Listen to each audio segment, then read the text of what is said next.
Hello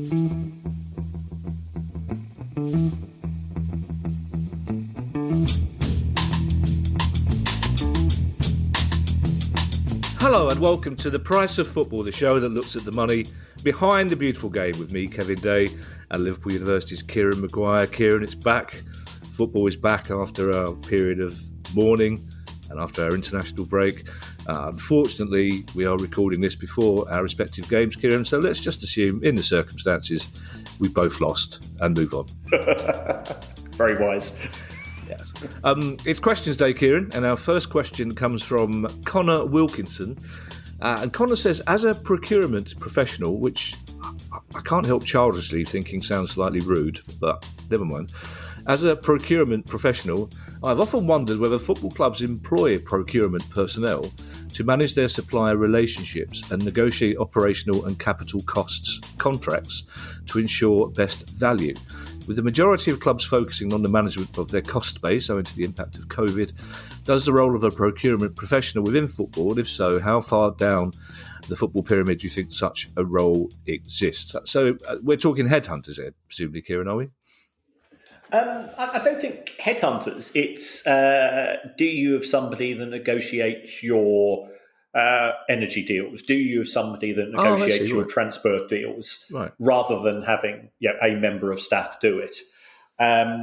So I contacted a couple of clubs today. I won't name the clubs, but we've got one club which has been in the Premier League, and they said, yes, we've got one person here at the club whose job it is to get the best deals possible, and they more than pay for their salary in terms of the savings that they can generate for the club. So that's one way that's taken. I spoke to another club in the Championship, and they said, well, we don't do that. We've got individual line managers who will try to use their contacts to do the same, but we don't have one centralised guy. And those line managers report to the board, and then the board make their decision as to whether or not they think that's a fair price, and then they go ahead. So that's another way of working. But I mean, there is, I think, the potential here. I know that sort of Martin Lewis has his money saving expert clubs, which sort of buy in bulk on behalf of members. And is there a case for 10 clubs in the EFL or the EFL itself to say, well, for certain central costs which are common, perhaps we could start to negotiate in terms of being able to buy in bulk on behalf of clubs as a way of saving money, because I've been on the radio. We're recording this on Thursday, so I've been on the radio today talking about the issues of energy costs for clubs. I know Dale Vince has done the same. Mark Palios has done the same. It is an ongoing issue for clubs, and they're looking to save money. So either centralising some purchasing could be of benefit. Other clubs might say, well, actually, we like to use local suppliers. We want to do this all ourselves. But I think clubs are now, out of necessity as much as anything else, saying that everything is everything's on the table. We're not going to leave any discussions unturned, in the sense of we've got to get our cost bases down, because we can't afford to continue in the present circumstances, because the cost of living crisis doesn't just apply to individuals, it applies to businesses as well, and football clubs are businesses, and their customers, i.e. us as fans, we're having to make decisions in terms of going to matches. So somebody might go for 3 pints on cutting down to 2 or 1. You might not buy a pint, and that marginal revenue, that incremental money, is starting to disappear because people can't afford it. Yeah, it's the pre-match roll I'd be cutting down on, Kieran, not the pint. I can manage to get through a whole game without a ham and onion roll from the portions, but anything less than 4 pints, and the pain's too much. So does this mean then, Kieran, that like us at home, a club, say Everton, for example, or Palace, might have somebody whose job it is to watch daytime television adverts and go, we should switch our credit card because we can get a better interest rate? Is it at that level, or are we talking about major expenditures here? I think we're talking about the main purchases of the club, but I think Mark Palios said that now after wages, that the biggest cost for a football club is energy. Wow. So you could have somebody whose job it is to go around and try to negotiate the best deals, and that person. Life's all about networking in business, and if you're a procurement professional, what you've got is a very good network, and you get in contact with your friends, and they say, right, well, this is what we're hearing. This is the best place for insurance. This is the best place for fuel costs. This is the best case, and they start to work on that basis. Yeah, see, that's the reason we're not getting the BAFTA, Kieran. We don't network enough. See, one of the reasons. Yes. One of the reasons that we don't get the BAFTA. Our next question comes from Shishir Kulahali. I hope I've pronounced that correctly, Shishir. And if I haven't, and I've compounded the error by mispronouncing it, in my apology. Shishir's correct question says, teams in the Champions League who finish third in the group stage move into the Europa League second stage. Teams who advance in the Champions League but get kicked out at the second stage don't have anything else to enter to fall back on. So my question is, how far do you have to advance in the Europa League, if you've entered in the second stage, to be financially better off the next team, the Champions League, at the second stage? Right. I mean, this is spreadsheet heaven, as far as I'm concerned, as you can Everything imagine. is spreadsheet heaven. There's no such thing as spreadsheet purgatory for you, Kieran. It's all you're straight to spreadsheet heaven. So what would happen here is that if you finish second in the Champions League and you therefore go into the last 16, you are guaranteed €9.5 million. If you drop into the Europa League, you would have to play your round of 32, round of 16, quarterfinals, semi-finals, and then win it, and you would be €500,000 better off as a result of that. And you would also get the benefit of 3 sets of match receipts. So it would appear that you'd probably have to win the Europa League in order to be better off. Having said that, by the way that it works in the Champions League, you get €900,000 per point. So if you finish second, by definition, the chances are that you will have earned more points because you'll have won more matches to be the runners-up than you would have had you finish third. So there's no definitive rule, but you would certainly have to get to the final, I would say, of the Europa League to be better off.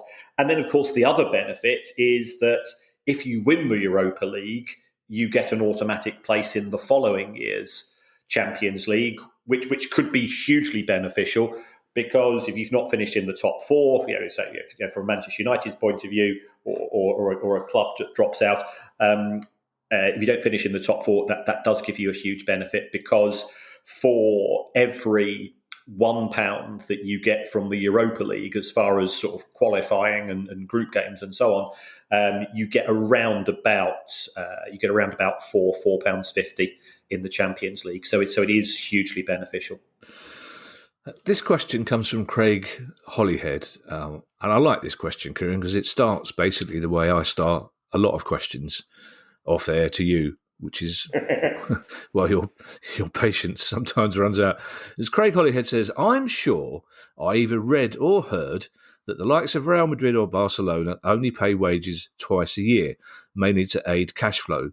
Is this true? Well, this is equivalent to me saying to you, Kieran, bloke in the Paulson's Arms tells me Real Madrid only pay wages twice a year. Is that true?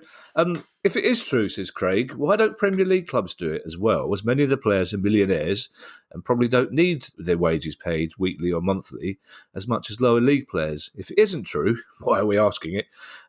Would it be logical to do this to tie in with the big payments coming in from TV deals, again aiding cash flow? Well, it's certainly a very interesting idea, Craig, My understanding is that it's not true. For partly due to the fact that what Real Madrid and Barcelona would have to do is twice a year is to write out paychecks for 300 million euro. And from a cash flow point of view, that is pretty tough.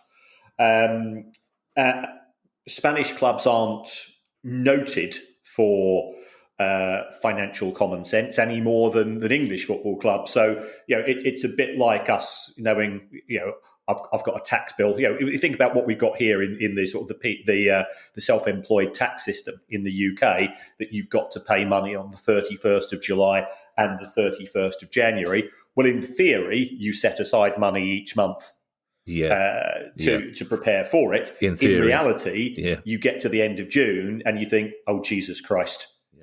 And you live off pot noodle and water for the next month. So I don't know where he's heard it from. So, and I may be wrong on this, Craig. So apologies, but I'm not aware of it being true. And what I would also say in respect of players, if that was to be applied to the Premier League, football players, and I don't want to stereotype here, they themselves are not necessarily a profession which is noted for good cash management.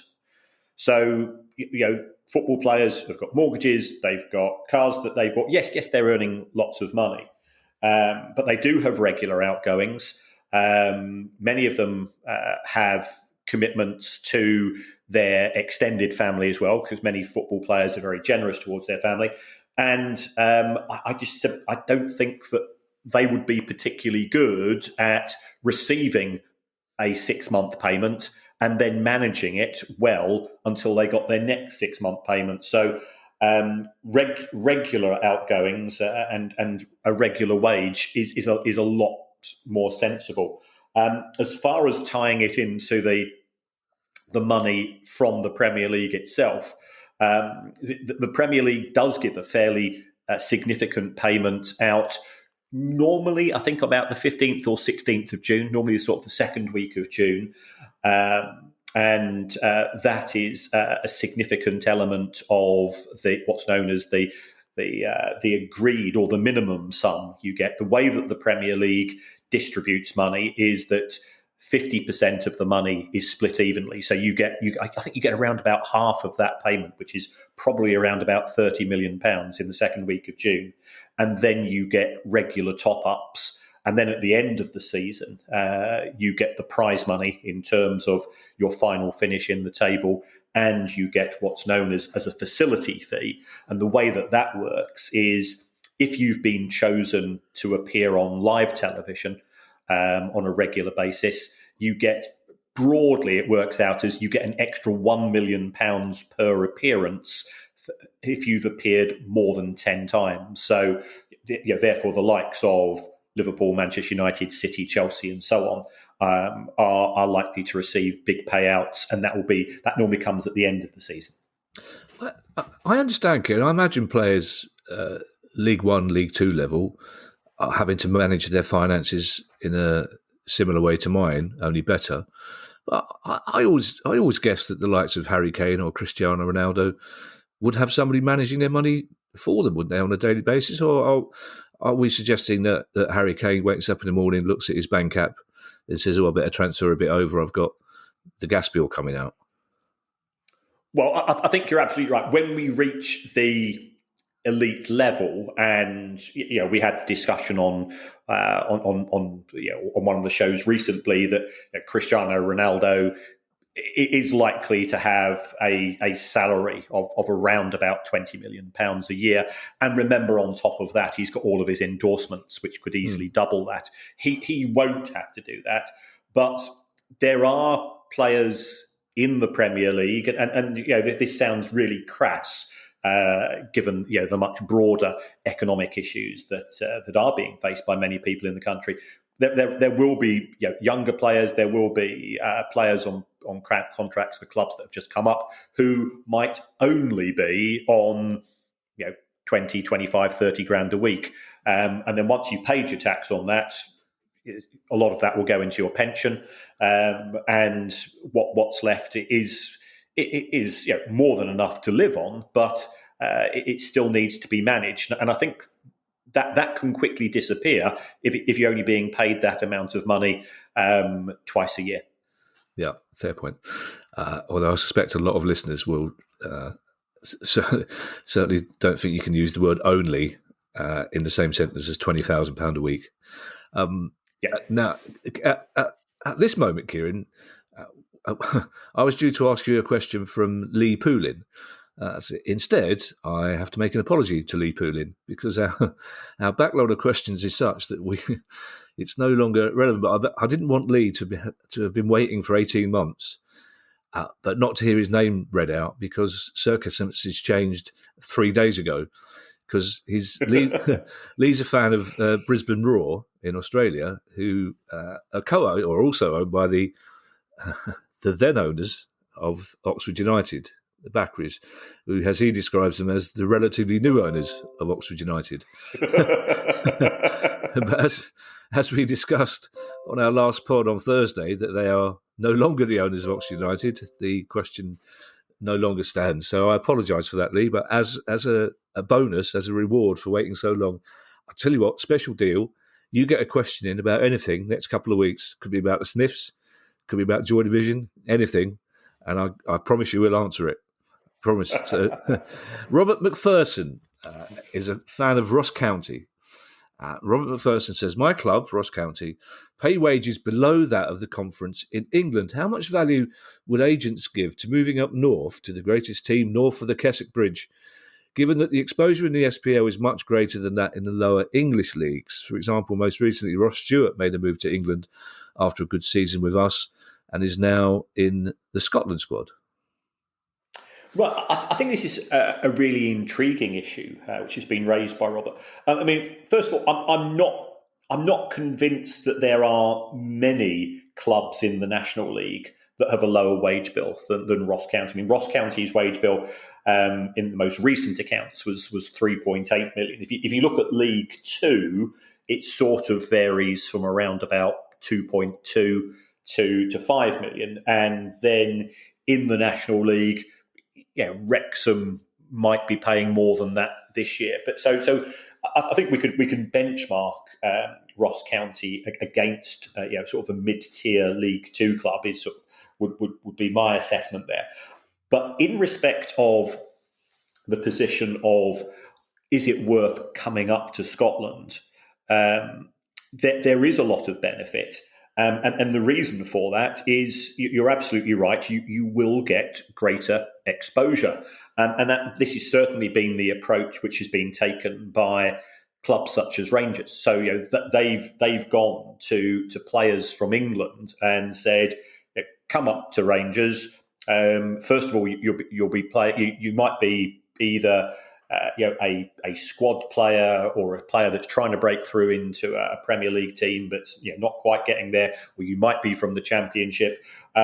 We can't necessarily pay you a huge wage, but what we can say is first of all, you'll be playing in front of 50,000 people every fortnight.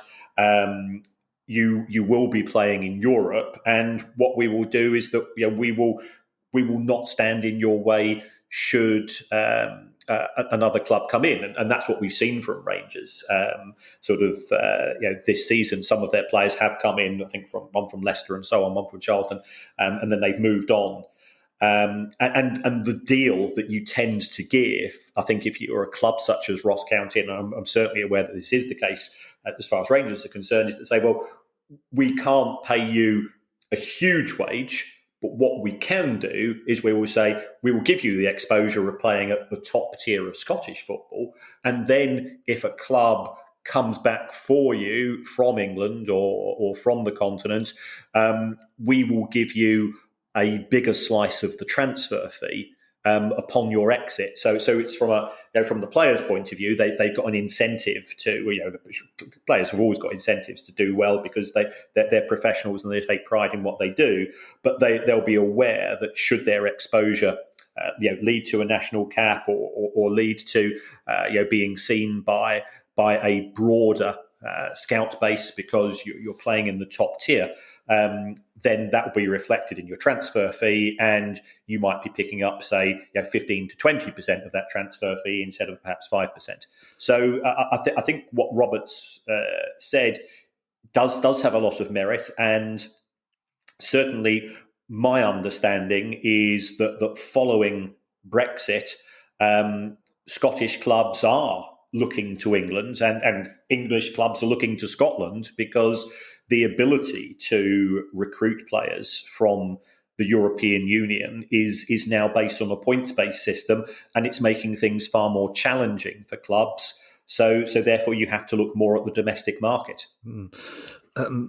First of all, well done for not giggling when you said upon your exit. Small steps, Kieran. Small steps. That's good. But it's not that long ago, Kieran, is it? I mean, in the first half of the 90s, I mean, there was a time, I think, when Rangers had 6 full English internationals in their team, and Celtic and Rangers were luring players from all over the continent, as were a lot of other Scottish teams, because the English broadcasting deal hadn't kicked in. English clubs were still struggling to get back into Europe after the ban. So Scotland was a very attractive place for players to go. And no one turned a hair when Paul Gascoigne, who was one of the top 3 players in the world at the time, arguably, when he went to Glasgow Rangers, no one thought that was at all strange in the way that they might do now. And that's not that long ago, is it, Kieran? And funny enough, go on, sorry, mate.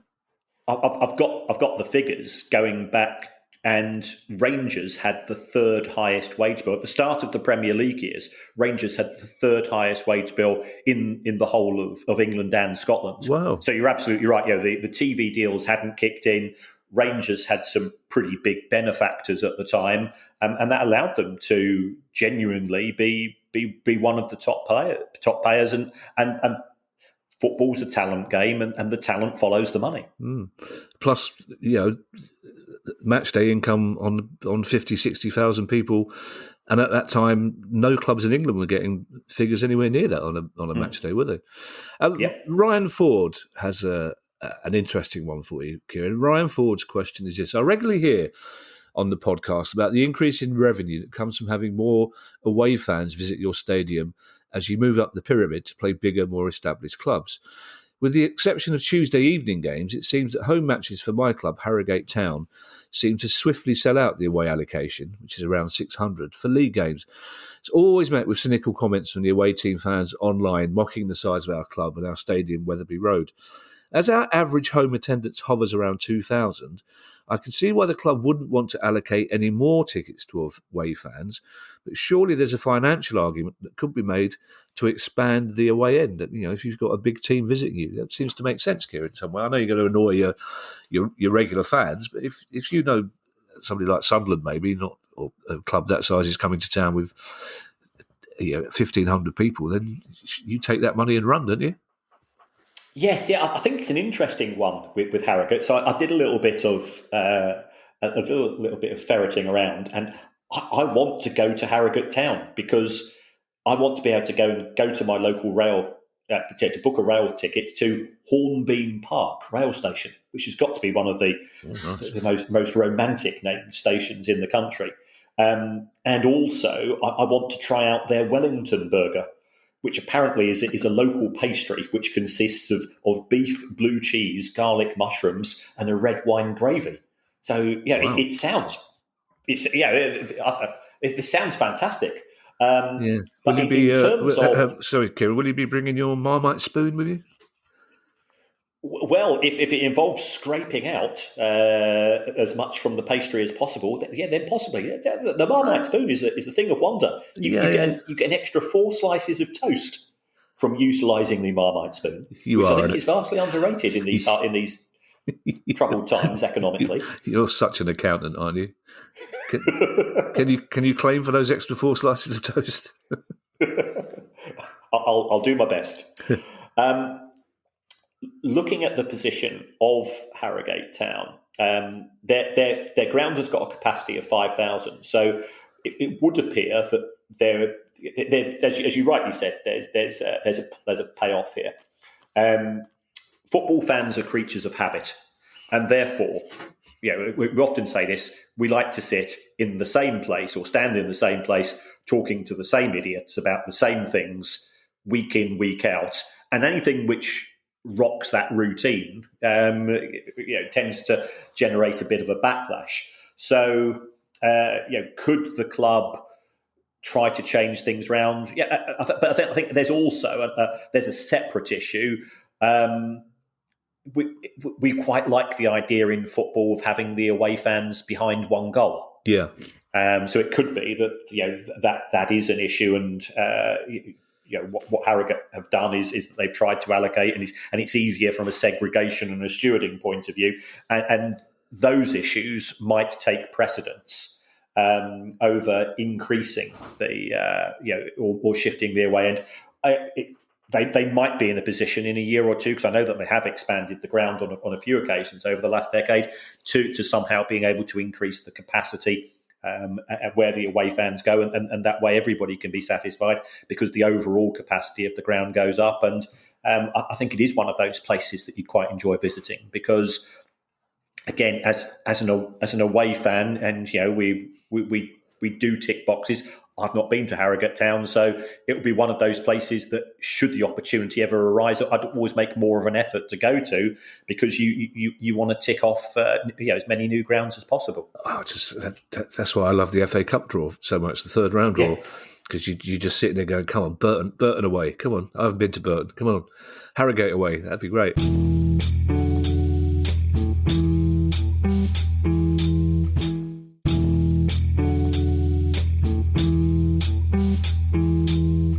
I need to warn you, Kieran, this next question is about the Super League, but it's coming from a good place, so just take a deep breath before you answer it. You know how angry you get when we talk about the Super League.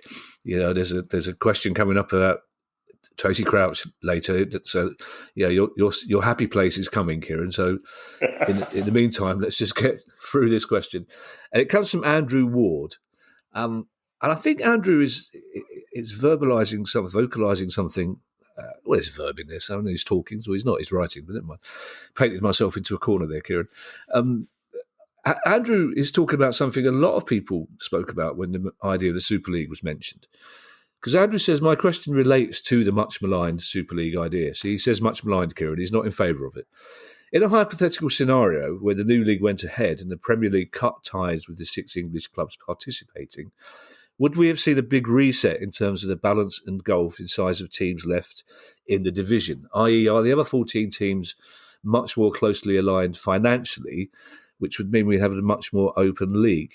Of course, having said that, Newcastle, he has said, would now potentially be a Super League contender. But basically, Kieran, there were people who said at the time, sod them, let them go, and it'll be a more attractive Premier League.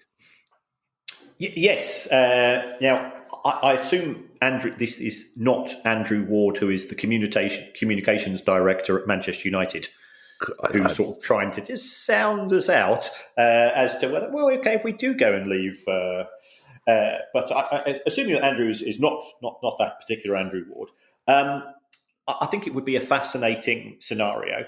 There would be a financial reset as far as the other 14 clubs is concerned, because whilst we consider clubs such as Villa, Leeds, West Ham, Leicester, Wolves, and so on to be pretty decent sized clubs, they are domestically, but from a global fan base perspective, they're not in the same position as the likes of the Manchester clubs, Liverpool, Chelsea, and so on. And remember, there would also be 6 more clubs coming up from the Championship. Yeah. So we could see perhaps the 2 Sheffield clubs and Derby and such like, and Norwich, and all of a sudden you've got a lot of clubs who can quite happily sell out a 30,000, 35,000 seater stadium in the top league of the domestic game. And you and I, we're honest enough to say that we remember Derby County, Nottingham Forest, Blackburn Rovers, Aston Villa, Everton, Leeds United. We remember all of these clubs winning the top division.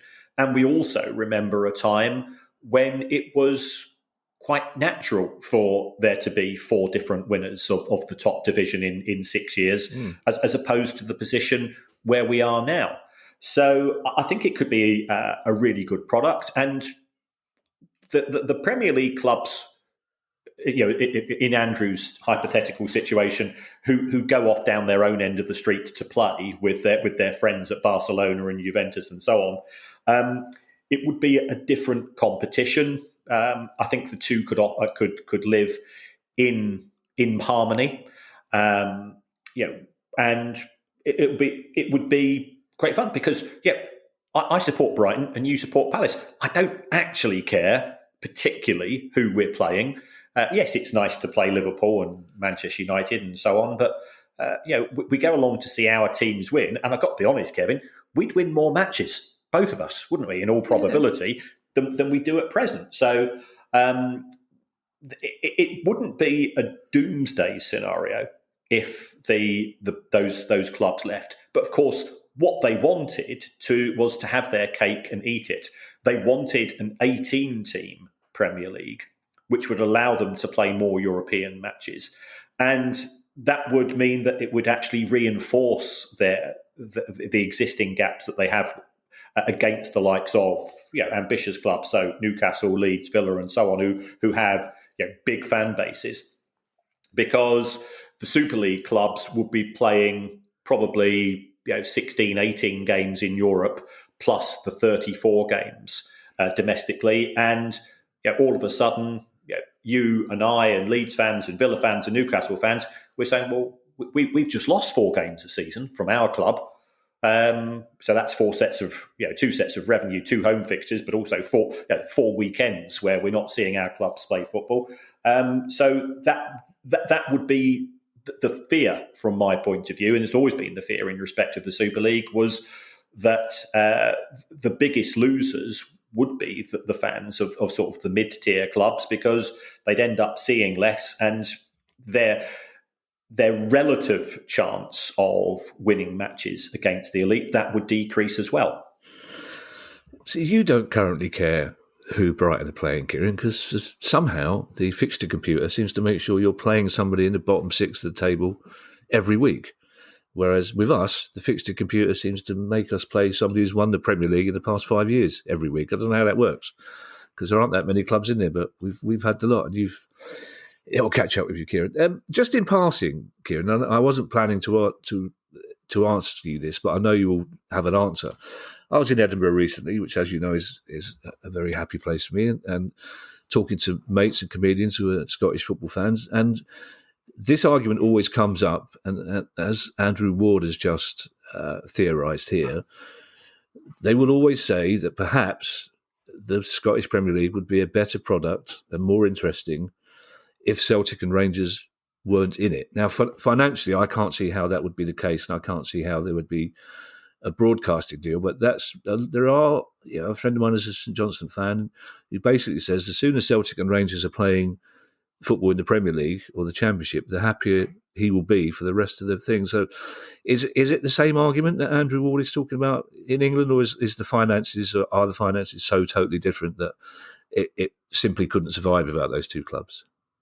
I think it could survive. It's all about a case of organising your costs. So if you knew that, we've just been speaking about Ross County, they have a wage bill of 3.8 million. The wage bill of Celtic is normally in the region of 50 million, 50 to 60. So you take Celtic away, and all of a sudden you have a competitive Scottish Premiership. Uncertainty attracts broadcasters. Would the deal be as generous as it is at present? No, but I think crowds would turn up for the if St Johnstone are playing Kilmarnock and they are second and third or first and third in the revised Scottish League, then the crowds will go up. So football is very much a surviving industry. It's had to deal with a series of shocks, sometimes self-inflicted, sometimes due to externalities. And I think Scottish football would be different, and it would mean that a Ross County fan or a St Johnstone fan, we often say this, that feeling that you have on the first day of the season of, well, could be, it's improbable, but it could be our year. They don't have that feeling at all, because the financial advantage that Rangers and Celtic have is so entrenched that even finishing second, I think, would be a hell of an achievement. And the chances of both of those clubs having such an off-season that Aberdeen or Hearts or St Johnstone win it is, I think, just too improbable to countenance. So it would, I think, give fans more to look forward to. What do they look forward to at present? Well, it's could we get into the Europa League? Could we get into the Europa Conference? Could we have a good cup run?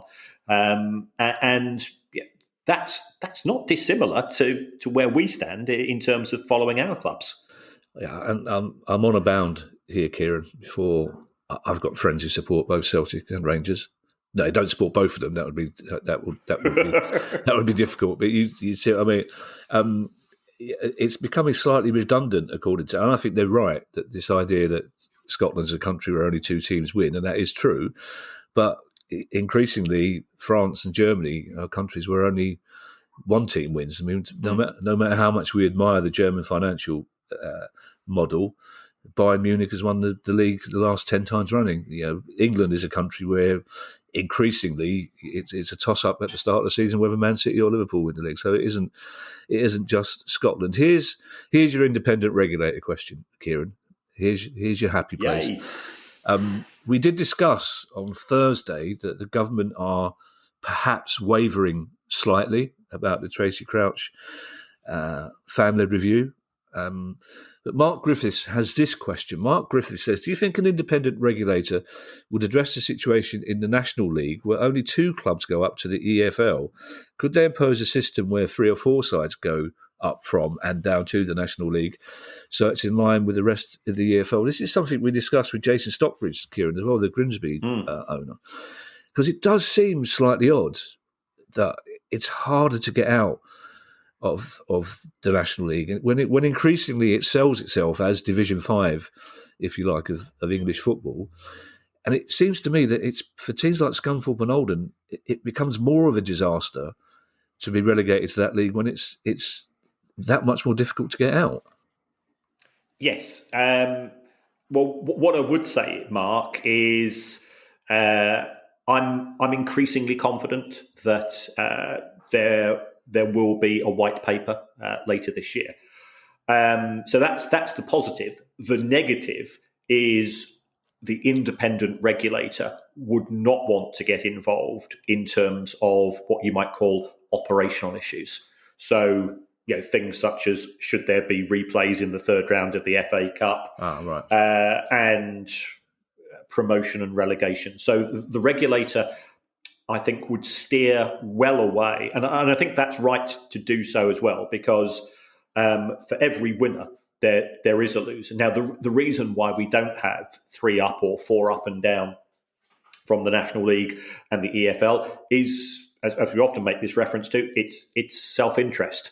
The clubs in the EFL simply don't want to, and they might argue that they couldn't afford to drop to the National League or have 4 of them drop to the National League, because the first thing that you do is that you lose your solidarity payments from the Premier League.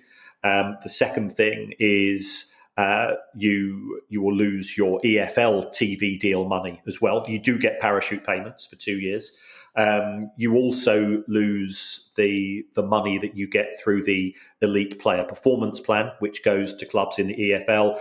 You do get that, a bit of a parachute for that, but that is lost. And clubs in the EFL League One and League Two, they'll say, well, why should we vote for this if it's going to increase our chances of losing all of that cash? Being in the 92 is significantly more lucrative than being in the National League. So from the EFL club's point of view, they're not going to vote for it. the EFL has an existing contract with the National League, which says it's 2 up, 2 down, and there would have to be a very persuasive case put forwards.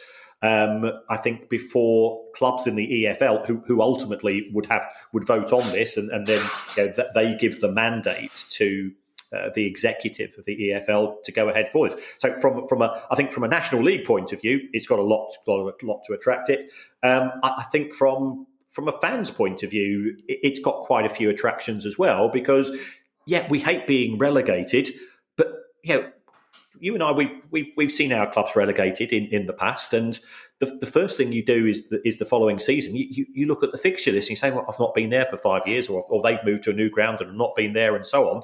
And you quickly forget, and you just look forward. It's actually, to a certain extent, it's always slightly better to be a slightly bigger fish in a slightly smaller pond anyway.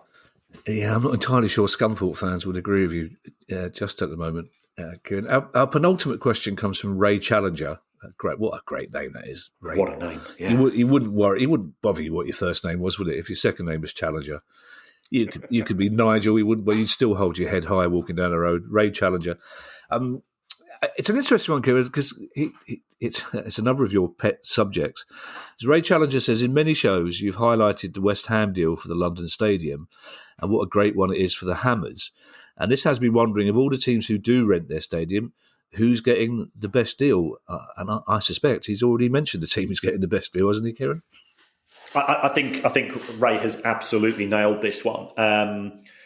The West Ham deal, not only is the rent relatively low, the landlord is obliged to provide for a lot of the day-to-day costs and maintenance of the stadium itself. So if you'd owned a stadium, you've got to do the repairs, you've got to do the tidying up, and West Ham are effectively paying for next to nothing, apart from 20 to 25 times a season they're occupying the stadium. And remember now, the capacity is going up and up and up. I think it was 57,000, then it's 60. I think they're trying to move to 62 or beyond.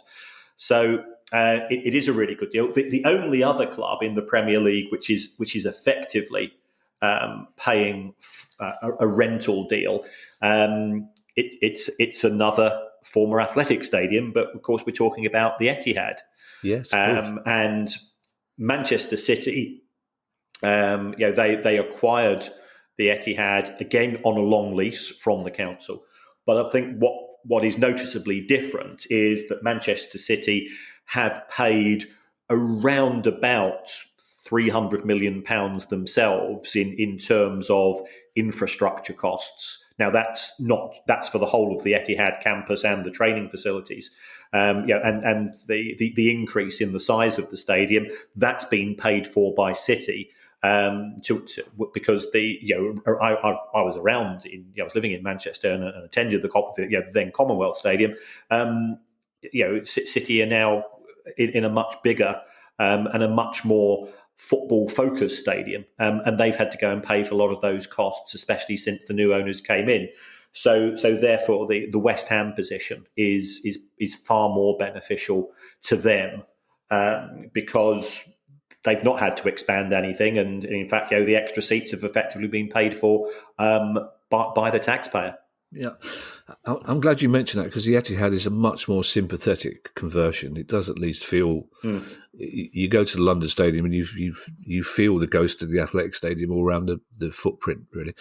Before I ask this next question, Kieran, the final question, I'm going to remind listeners, and they'll understand why I'm doing it now rather than after the question. I'm going to remind listeners that we have the great Nick DeMarco on our next pod, the football's leading barrister, the expert, I believe we'd say, in law as it relates to football. And if you have a question for him, then please email questions@priceoffootball.com and in brackets, inverted commas, add the words Ask Nick. And we know someone, a Brisbane Roar fan, Lee Poulin, if you've got a question for Nick DeMarco, it's definitely getting asked. But the reason I mentioned it now is because this last question, which I think is a cracker, is one that I'm going to ask you, but it's also one that I'd be really interested to hear what Nick DeMarco has to say about it. And it comes from Gareth Nunn. And Gareth Nunn says, could a player at Newcastle who was signed under the Mike Ashley regime ask for his contract to be ripped up because the current owners hold political and cultural views completely different from his own? Right. I mean, I think this is a legal issue rather than a finance issue. Yeah. And it's also, I think Newcastle fans themselves would quite happily have a statue of Nick DeMarco in the city, because it was partially due to his efforts that the change of ownership ultimately was approved by the Premier League. Well, Kieran, I'll tell you what, shall we hold it over for Nick then, as it's a legal question, or do you have you crowbar a financial argument in there? Because I'm happy to wait to hear what Nick's got to say about it, as I think it's a really interesting question and would have ramifications for players at other clubs as well. Okay, yeah, let's do that. Yeah, all right. In which case, I could have waited and did the questions at priceoffootball.com afterwards. Thank you to everyone who's donated to the pod via our Patreon page. If you'd like to make a small monthly contribution to the pod, that'd be very kind of you to go to patreon.com/priceoffootball. If you have a question you'd like answered on the show about general football finance matters, email us at questions@priceoffootball.com. As I say, we'll be back on Thursday with a normal news pod plus Nick DeMarco. And in the meantime, I shall hand you over to Mr. Kieran Maguire for his customary farewell. Well, as always, folks, thanks for your support through Patreon. For as little as £1 a month, you can support the show. But we also appreciate, we're grateful for all financial support, but we appreciate that times are tough for everybody. So equally, if you want to show us a bit of karma, if you want to show us a few positive vibes, one way of doing that is to use your app that you use to download your podcast and give us a review. If you can give us 5 stars, only if you think we're worth it. We don't want to be we don't want you to force you to do that. That's much appreciated, and it helps us in the charts. It helps us with the credibility when we're trying to book guests and so on. By all accounts, it's the stars that matter and not the narrative. So you could say you would rather have the show presented by Keir Starmer and Jeffrey Dahmer. And I think that would be a really intriguing show. And Keir Starmer's been saying he's fed up of being accused of being dull. But if he's doing a show with Jeffrey Dahmer, which appreciate it's going to be difficult, mainly due to the fact that Jeffrey Dahmer's dead and he's an absolute scumbag. But it would be a fascinating listen. Yeah, I know somebody who plays five-a-side football with Keir Starmer. Apparently, he's really quite hard on the pitch. Oh, right. Yeah, which I'm pleased to hear, because he's always strikes me. You look at Keir Starmer's eyes, he's got the eyes of a rather peaceful bloke, but if he did get into a fight, you'd have to kill him to stop him. He's just got that look about him. It's like if you walked into a pub you've never been in before, you wouldn't touch his pool cue. Do you know what I mean? Just in case. You wouldn't move his 50p on the table. He's just got that look about him. But, bye, everybody. Bye. The price of football.